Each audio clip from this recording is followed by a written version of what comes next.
राम राम जी, सभी भाई बहनों को राम राम। मैं हूं बाबा रामदास और आप देख रहे हैं हमारा यूट्यूब चैनल स्लो जिंदगी और बाबा की खरी खोटी। ये दो चैनल्स हैं हमारे, दोनों पे हमारे कंटेंट आते हैं।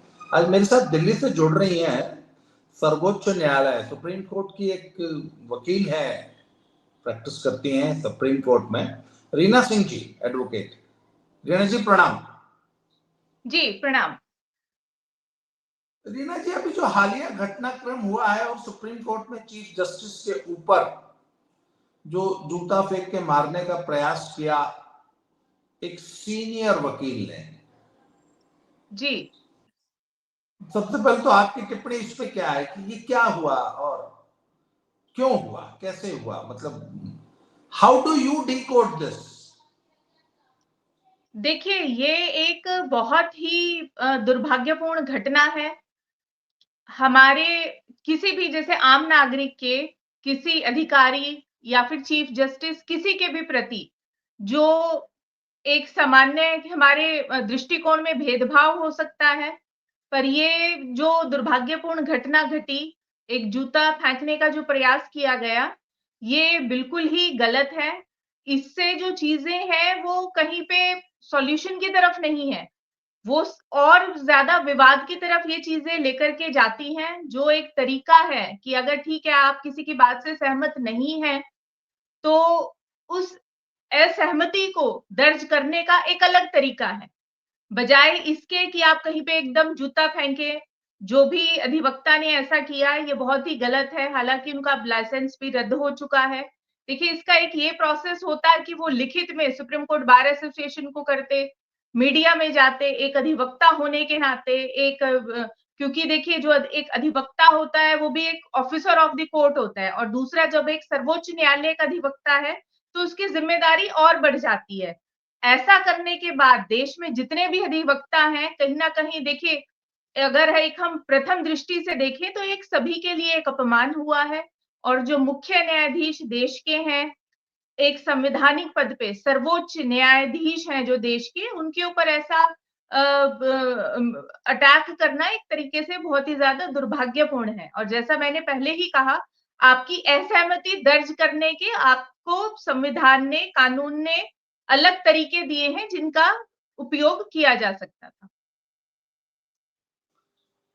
अच्छा, मुझे एक बात बताइए, आपने कहा कि और तरीके हैं अपना विरोध दर्ज कराने के, जी और परंतु सीजेआई ने जो टिप्पणी की थी जिसको लेकर उनके प्रति पूरे देश में भयंकर आक्रोश सुनाई दिया, आम जनता, सोशल मीडिया में लोगों ने बहुत उनको भला बुरा कहा।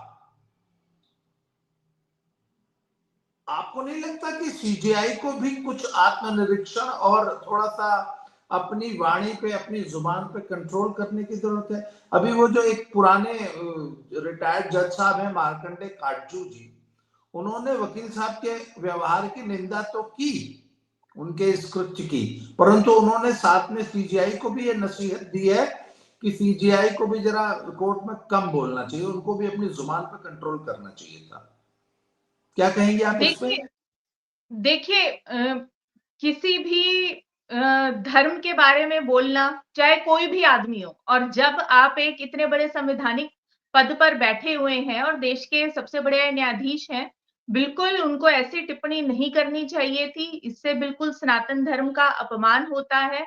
और यहाँ पे एक हमें ये भी देखना होगा कि भाई जो हमारा जो एक जुडिशरी सिस्टम है, जो एक हमारे लोकतंत्र के अंदर, संविधान के अंतर्गत कोई ऐसा सिस्टम नहीं है कि जहां पे एक जो रोष प्रकट करने का या फिर एक अकाउंटेबिलिटी, अगर हम ये कहें कि जो न्यायाधीश की जो अकाउंटेबिलिटी है वो किसके प्रति है, तो अब अगर हम इन जब नुपुर शर्मा वाला इंसिडेंट हुआ था, तो नुपुर शर्मा वाले इंसिडेंट को लेकर के कटाक्ष किया गया था कि भाई नुपुर शर्मा ने पूरे देश के अंदर ऐसी स्थिति पैदा कर दी है।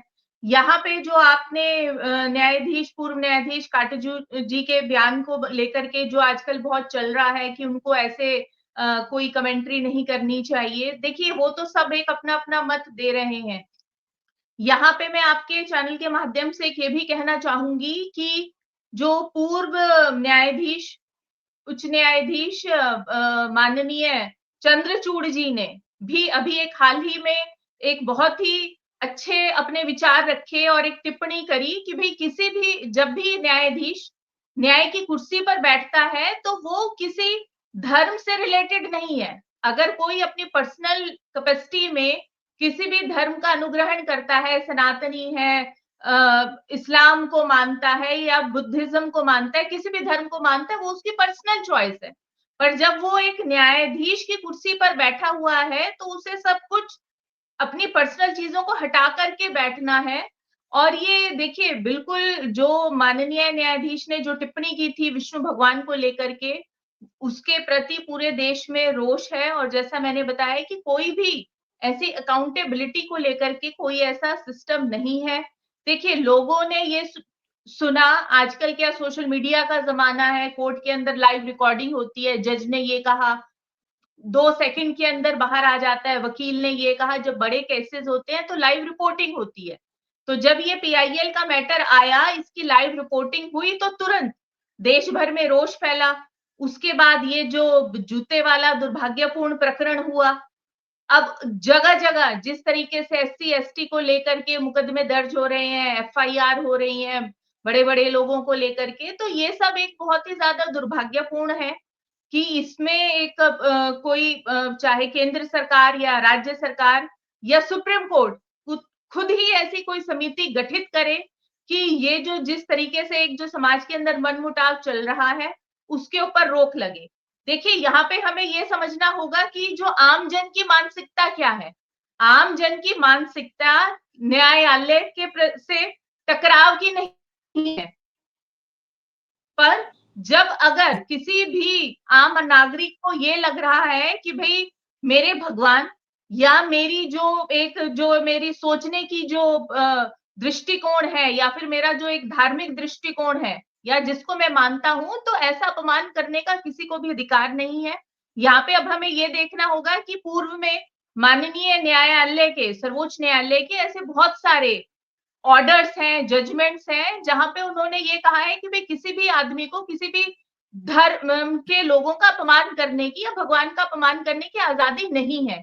तो इसकी जो एप्लीकेबिलिटी के अंदर कौन-कौन आता है, कौन-कौन नहीं आता, इस चीज़ पर कोई उचित कानून बनना चाहिए जिसके अंतर्गत जितने भी बड़े पदों पे, संवैधानिक पदों पे लोग बैठे हैं, वो भी आएँ कि किसी को भी ऐसी अनुमति ना दी जाए।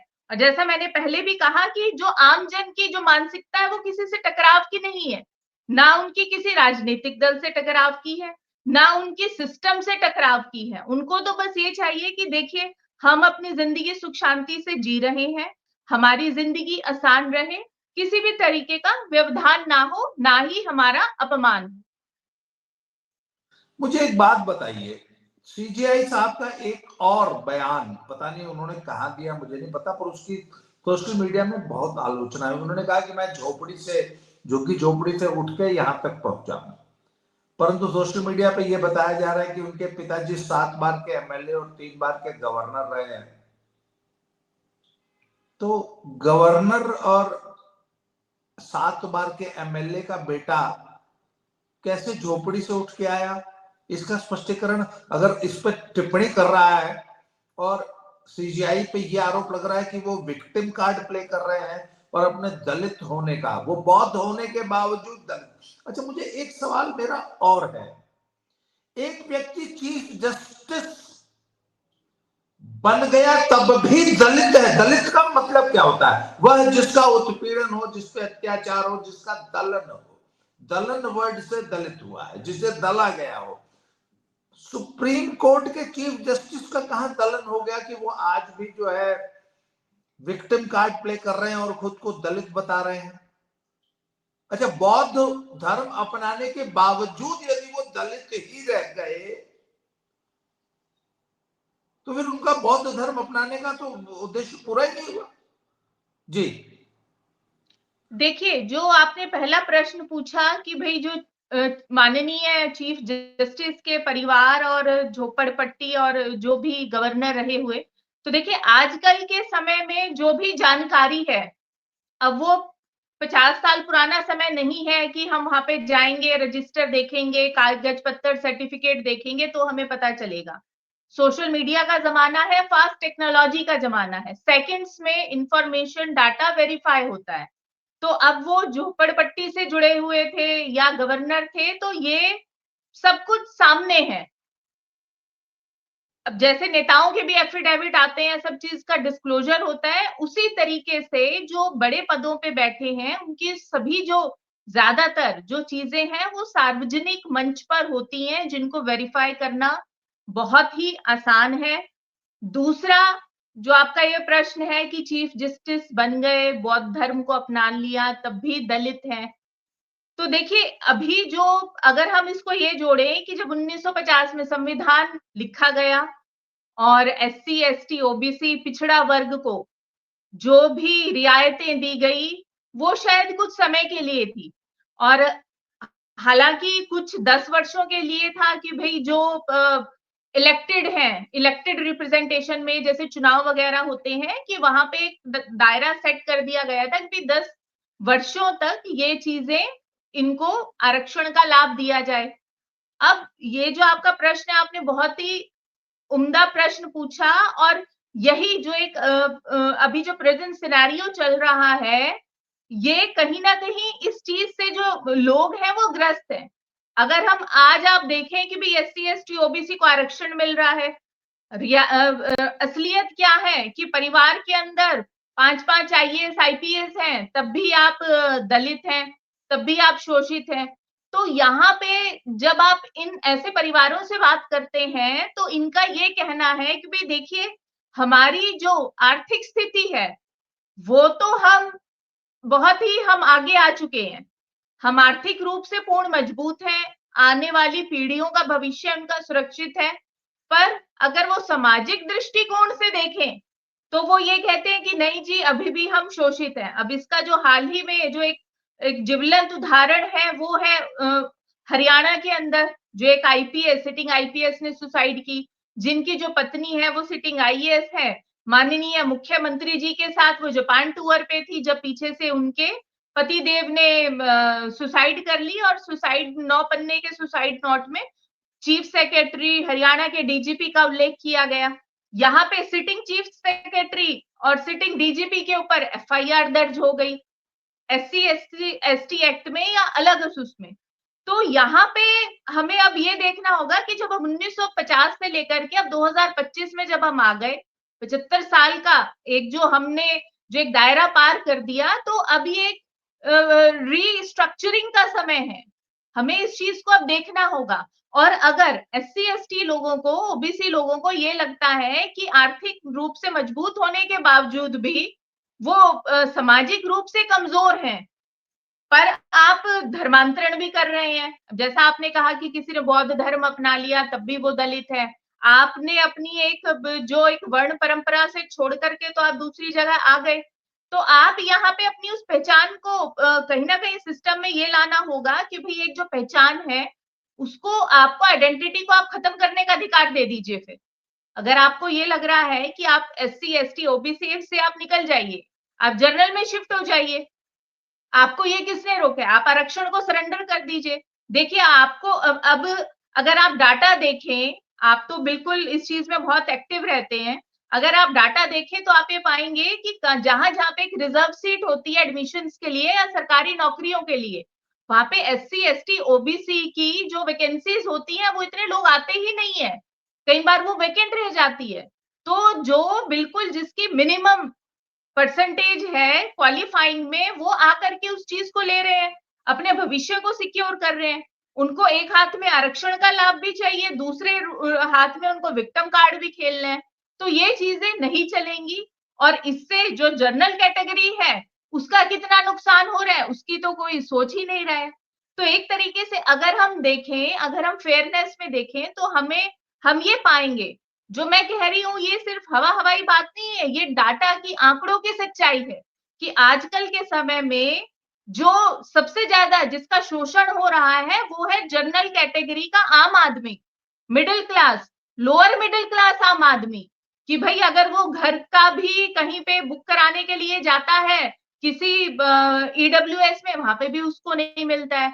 अगर उसको कहीं पे नौकरी करनी है ईडब्ल्यूएस कैटेगरी में, वो एडमिशन के लिए अप्लाई कर रहा है, तो राजस्थान का अलग क्राइटेरिया है, उत्तर प्रदेश का अलग क्राइटेरिया है, वो भी ईडब्ल्यूएस में। हम बाकी कैटेगरी में तो जा ही नहीं रहे हैं, हालांकि वो आर्थिक रूप से शोषित है। तो यहाँ पे जो एससी एसटी ओबीसी लोग ये कह रहे हैं कि जो हम आर्थिक रूप से हम मजबूत हैं, पर सामाजिक रूप से हमारा बहिष्कार हो रहा है, तो यहाँ पे उनको अब सेलेक्ट करना होगा। आप अब यहाँ पे ठीक है, आपने तो बोल दिया कि हम एससी एसटी ओबीसी हैं, तो यहाँ पे जनरल वर्ग के बारे में कौन सोचेगा कि हम तो आर्थिक रूप से भी कमजोर हैं और सामाजिक रूप से सबसे ज्यादा प्रताड़ना तो हमारे साथ हो रही है, हमें 35% में जोड़ दिया गया है। अब आप मध्य प्रदेश में देख लीजिए, वहां पे अब क्या कह रहे हैं कि हम ओबीसी का जी 70-75% आरक्षण लाएंगे, तो जनरल कैटेगरी 23%, 25% में ही स्ट्रगल करता रहेगा। ये कहाँ का सामाजिक न्याय है? तो अब जो जरूरत है वो एक संविधान की को अमेंडमेंट की, रिकॉन्स्टिट्यूशन की जरूरत है। जब संविधान लिखा गया था वो 1950 में था, तब देश एक जो रियासतों में बटा हुआ था, टुकड़ों में बटा हुआ था, रिपब्लिक नहीं था, डेमोक्रेसी नहीं थी। अगर आज हम 75 साल के बाद भी डेमोक्रेसी के कारण, या जो हमारी रियासतों का विलय करके आपने देश बनाया 75 साल पहले, उसके बाद भी अगर आमजन भी प्रताड़ित है, जो आईएएस आईपीएस पदों पे बैठ गए वो भी कह रहे हैं जी हमारा आज भी शोषण हो रहा है, तो यानी कि वो कहीं ना कहीं आपके कॉन्स्टिट्यूशन में फेलियर है, जिसको अब अमेंडमेंट की जरूरत है, तभी हर वर्ग से न्याय हो पाएगा। रेणु जी, मैं आपको एक बात बताता हूं। आर्टिकल 370 के कारण कश्मीर के जो कुछ लोग थे, जो कि एक बार कश्मीर में सफाई कर्मियों ने हड़ताल कर दी, तो कश्मीर के चीफ मिनिस्टर ने पंजाब के चीफ मिनिस्टर से कहा कि अपने यहाँ पे 200-300-400 लोग भेज दो, और मेरे यहाँ बहुत दिक्कत हो रही है। तो यहाँ से पंजाब से कुछ सफाई कर्मी दलित वर्ग के लोग वहां चले गए, और वहां उन्होंने म्युनिसिपल कॉरपोरेशन में जो है काम करना शुरू किया। उनको वहां के रेजिडेंट का वो 370 के कारण परमानेंट रेजिडेंसी नहीं मिली, और परंतु वो वहां के नागरिक थे, तो उस 370 के कारण वो अभिशप्त थे कि वो और उनके बच्चे सिर्फ और सिर्फ सफाई कर्मी ही बन सकते थे जम्मू कश्मीर में। इस विसंगति को किया मोदी जी ने जब आर्टिकल 370 को एबॉलिश किया। आज की स्थिति यह है कि अगर एक दलित, अच्छा कोई व्यक्ति हिंदू से मुसलमान बन सकता है, ईसाई बन सकता है, बौद्ध बन सकता है, पर कोई दलित ठाकुर ब्राह्मण नहीं बन सकता। क्यों भैया? किसने रोक रखा है? संविधान ने। संविधान ने अलाउ नहीं। आप अपना धर्म परिवर्तन कर सकते हैं, जाति परिवर्तन नहीं कर सकते। एक दूसरी विसंगति आपको बताता हूं।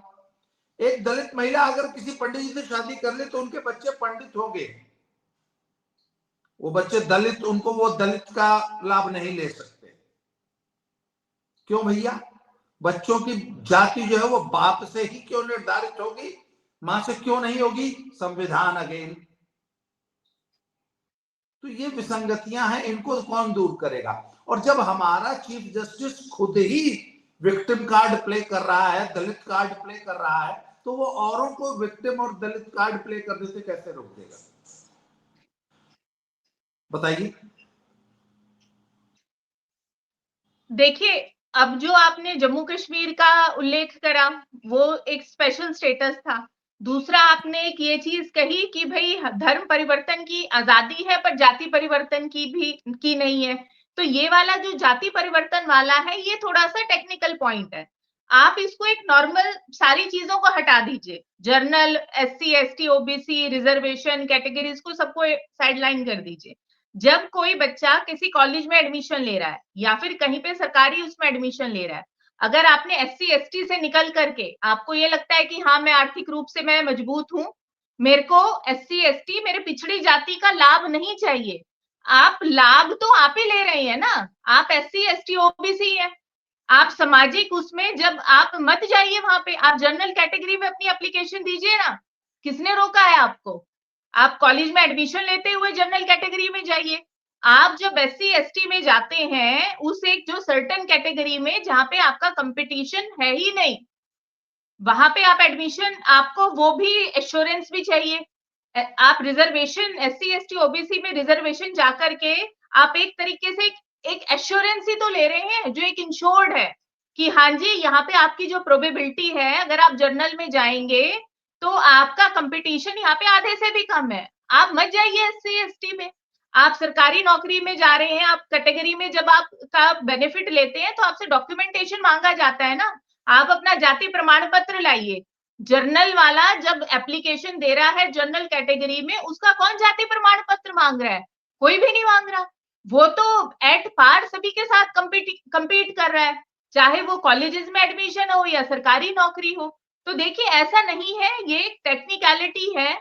अब अदर अदर भी कैटेगरीज होती हैं कि भाई जैसे एससी एसटी ओबीसी हो गई, फॉर एग्जांपल जैसे अगर आप किसी डिफेंस के हैं, आपका परिवार आपके माता पिता डिफेंस में नौकरी करते हैं, तो आपको उसका प्रमाण देना होता है। आप वहां पे अपनी आईडीज लगाते हैं अपने माता पिता की। आप मत जाइए उस कैटेगरी में, बहुत से ऐसे लोग हैं कि जो जनरल में ही जाते हैं, आप स्पोर्ट्स कोटा में जाते हैं।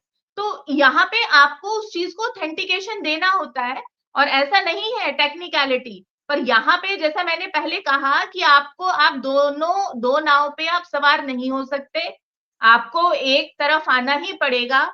या तो आप आरक्षण का लाभ लीजिए या फिर आप जो अपने आप में आर्थिक आपको ये लगता है कि हाँ मैं सामाजिक मेरा बहिष्कार है या मैं सामाजिक हाईलाइट हो रहा हूं। और देखिए ये जो ज्यादातर है टीयर 2 टीयर 3 सिटीज में है। टीयर 1 सिटी जैसे कि दिल्ली एनसीआर हो गया, गुड़गांव नोएडा बेंगलुरु मुंबई जैसी जगह हो गई जहां पे जो कॉस्ट ऑफ लिविंग और लाइफ है इतनी फास्ट है कि किसी को कोई फर्क ही नहीं पड़ता है कि आप कौन सी जाति से हैं। तो यहाँ जहां पे इंडस्ट्री नहीं है और जहां पे कि एक जो रोजगार के अवसर नहीं है, कंपटीशन हद से ज्यादा है, एडमिशन के लिए कॉलेजेस में लिमिटेड सीट है और आपका नेक टू नेक कंपटीशन है, तो वहां पे आप ये संभावना तलाशते हैं कि कहाँ से जी आपका शॉर्टकट हो, कहाँ से आपकी इंश्योरेंस एश्योर्ड हो जाए, सब चीजें। तो यहाँ पे आपके पास चॉइस है। दूसरा जो मैंने पहले भी कहा कि अकाउंटेबिलिटी, जब तक हम ऐसा मैकेनिज्म नहीं बनाते कि आपने जो कानून बनाए हुए हैं, अब जो आपका आखिरी प्रश्न था कि भाई अगर सीजेआई साहब ऐसा कह करके कि मैं दलित हूं और विक्टिम कार्ड खेल रहे हैं तो दूसरे लोग भी खेलेंगे। देखिए इसका जवाब ये है कि हमारे देश में हर चीज को लेकर के कानून है। Time to time supreme court की बहुत सारी ऐसी लैंडमार्क जजमेंट्स आती रहती हैं। अभी 2023 में एक ऑर्डर आया था सुप्रीम कोर्ट का जिसमें उन्होंने स्टेट को, पुलिस को डायरेक्ट पावर दी हुई है कि अगर कहीं पे कोई भी किसी के प्रति धार्मिक भावनाओं को ठेस पहुंचाता है, जातिगत टिप्पणी करता है, तो तुरंत बिना वेरीफाई करे एज अ कॉग्नाइजेबल ऑफेंस उसके ऊपर मुकदमा दर्ज हो। कितना इम्प्लीमेंट होता है? यहाँ पे हम ये देखते हैं कि भाई ठीक है एससी एसटी का मुकदमा दर्ज हो गया, आपने एससी एसटी कानून तो बना लिया, अब ये हो गया कि वहां पे जमानत भी नहीं होगी। पर अगर जर्नल वाला ये कह रहा है कि हाँ जी मेरे ऊपर झूठा मुकदमा है, तो उसको तो ट्रायल होने में, साबित होने में 10 साल लग जाते हैं। और यहाँ पे कुछ ऐसा भी डाटा आया है जो वेरीफाइड डाटा है, जब ट्रायल खत्म होकर के कन्विक्शन होती है तो ये पता चला है कि 0.06% एससी एसटी एक्ट के जो केसेस हैं 0.06% जेन्युइन केसेस हैं। उसके अलावा सारे फेक केसेस हैं जो कि एक दुर्भावना के प्रति या फिर एक दूसरे को खुंदक के प्रति ऐसे मुकदमे दर्ज हैं। तो अब जो जरूरत है वो संविधान में अमेंडमेंट की जरूरत है। कानून सभी है, सभी प्रकार के कानून है, स्ट्रिक्ट इम्प्लीमेंटेशन की जरूरत है और जो जवाबदेही है वो सबकी जवाबदेही हो। चाहे वो एमपी हैं, प्रधानमंत्री हैं, उच्च न्यायाधीश हैं, राष्ट्रपति है, कोई भी है, सबकी एक अकाउंटेबिलिटी हो, जवाबदेही हो। और मैं पुनः ये कहूंगी कि जो आम जनता है उसका किसी से टकराव का कोई इंटेंशन नहीं है, पर उसे अपने जो एक फंडामेंटल राइट, संवैधानिक जो अधिकार है, उनसे वंचित ना किया जाए। तो रीना जी, आपने बहुत बेहतरीन अपना वक्तव्य रखा और ये निश्चित रूप से भारत में जो जातीय विभेद और जाति के नाम पर जो संघर्ष पैदा करने की कोशिश देश में हो रही है, इससे हमें हमें सबको सावधान रहना चाहिए। We should be educated and हमको ये मानना चाहिए कि ये देश की एकता अखंडता के लिए बाधक है। आपने समय दिया, इसके लिए मैं बहुत आभार व्यक्त करता हूं आपका। आज की चर्चा को यही समाप्त करेंगे, दोबारा किसी नए टॉपिक से फिर से बात होगी आपसे। तब तक के लिए जय श्री राम, हर हर महादेव। जय श्री राम।